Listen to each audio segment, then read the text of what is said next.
ભરૂચના ઝઘડિયામાં કાવેરી નદીના પૂરને કારણે જમીનનું ધોવાણ, 10 એકર જમીનમાં નુકસાન થયું હોવાનો ખેડૂતોનો અંદાજ, સર્વે કરી સહાય આપવા માંગણી.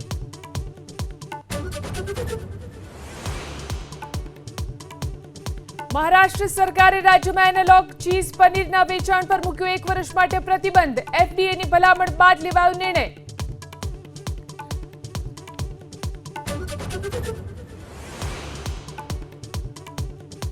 સુરત ટીપી કમિટીના ચેરમેન ભ્રષ્ટાચાર કરતા હોવાનો ભાજપ કોર્પોરેટરનો આરોપ, જીઆઈડીસીમાંથી 2 લાખ લીધા હોવાનો જયશ્રીબેન મહેન્દ્ર દેસાઈ પર લગાવ્યો આરોપ.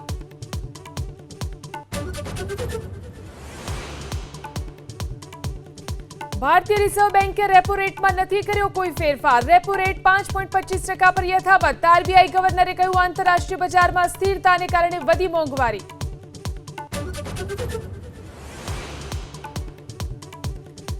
રાજકોટ મહાનગરપાલિકાએ લાખો લોકોને ઝાડા ઉલટી થાય તેવા બેક્ટેરિયાવાળા પાણીનું કર્યું વિતરણ, 1 મહિના સુધી રિપોર્ટ છુપાવીને રાખ્યો.